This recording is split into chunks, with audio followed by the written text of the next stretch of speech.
কিন্তু এই হসপিটালের দিকে আসছে। যদিও দলের পক্ষ থেকে, ডাক্তারদের পক্ষ থেকে বলা হচ্ছে এখানে খুব বেশি ভিড় না করার জন্য, কারণ এটি একটি হসপিটাল, এবং তারপরেও কিন্তু শীর্ষ নেতৃবৃন্দ, সরকারি থেকে বেসরকারি উচ্চ পর্যায়ের মানুষ তারা খোঁজ খবর নিচ্ছে। কেন? তিনি আসলে একটা জাতীয় ঐক্যের প্রতীকে পরিণত হয়েছেন। দল মতের ঊর্ধ্বে আজকে তার যে সম্মান এবং অবস্থান, সেটির প্রতি ভালোবাসা থেকেই সকল মানুষ তার এই অসুস্থতা আজকে উদ্বিগ্ন খোঁজ খবর নিচ্ছে। আমরা আল্লাহ পাকের কাছে প্রার্থনা করি, আল্লাহ পাক যেন তাকে সুস্থ করে আমাদের মাঝে আরও কিছুদিন অন্তত রাজনীতিতে ফিরিয়ে দেন। কারণ আজকে এখনও বাংলাদেশ সংকট থেকে উত্তরণ ঘটে নাই।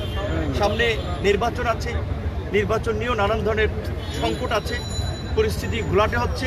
সো এই রকমের সময় জাতীয় ঐক্যের প্রতীক বাম ডান বাম মধ্যমপন্থী একবারে সমস্ত মত পথের মানুষ, এবং দেখেছেন এই গণ অভ্যুত্থানের তরুণরা কিভাবে তার জন্য দোয়া করছে। কেউ বিএনপি করে না, ছাত্রদল করে না, যুবদল করে না, মসজিদ মাদ্রাসায়, মসজিদ পাগোড়া গির্জায় দোয়ার আয়োজন করছে। কারণ সকলে এটা কিন্তু ফিল করছে যে এই মুহূর্তে জাতিকে ঐক্যবদ্ধ করার ক্ষেত্রে খালেদা জিয়ার একটা উপস্থিতি, তার একটা নেতৃত্ব, তার একটা দিক নির্দেশনা এই জাতির জন্য খুবই প্রয়োজন।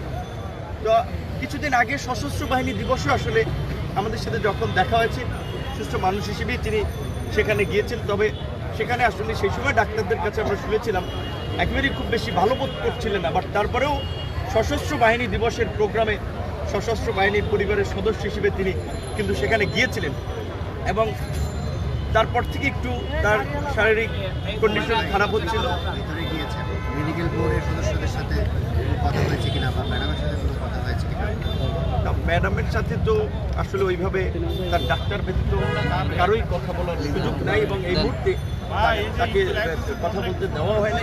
আমরা দেখে এসেছি দূর থেকে, ডাক্তারদের সাথে কথা বলেছি, তারা বলেছে যে গতকালকে থেকে অবস্থা স্থিতিশীল আছে এবং উন্নত মানের চিকিৎসা তার এখানেই হচ্ছে। আপনারা জানেন যে তার চিকিৎসক টিমে আমেরিকা, ইউরোপ থেকে শুরু করে বিভিন্ন দেশের ডাক্তাররা আছেন, এবং তারা আপ্রাণ চেষ্টা করছেন। এর মধ্যেই চীন থেকেও একটা বিশেষজ্ঞ দল, তারাও সহায়তা করতে চায়, বিভিন্ন দেশ থেকেই সহায়তা করতে চায় তার চিকিৎসার টিমে। তো তার পর্যাপ্ত এবং মানসম্মত চিকিৎসা তো হচ্ছে এখানে, বিশেষ করে গণ অভ্যুত্থানের পরে সরকার এবং বিভিন্ন দেশের আন্তরিকতা সেটি হচ্ছে। আমরা আশা করি যে দেশের চিকিৎসাতে হয়তো তিনি সেরে উঠতে পারেন। আর যদি তার ফার্দার কোনো ধরনের বাইরে নেওয়ার প্রয়োজন হয়, সেটা তার পরিবার এবং ডাক্তারদের পরামর্শে সিদ্ধান্ত হবে। এই মুহূর্তে ডাক্তাররা, তার দলের নেতারা সবাই তার জন্য দোয়া চেয়েছেন, আমরাও দোয়া করি, এবং দেশবাসীকেও বলবো যে তার জন্য দোয়া করতে। কারণ তিনি এখন ব্যক্তি বা দলের নেতৃত্বের পর্যায়ে নাই, তিনি সারা দেশের মানুষের মাথার মুকুটে পরিণত হয়েছেন, দলমত নির্বিশেষে জাতীয় ঐক্যের প্রতীকে পরিণত হয়েছে। দেশের জন্য, আমাদের জন্য, আমাদের ভবিষ্যৎ প্রজন্মের জন্য তার নেতৃত্ব অন্তত এই মুহূর্তে খুবই প্রয়োজন, আমরা এটা ফিল করি।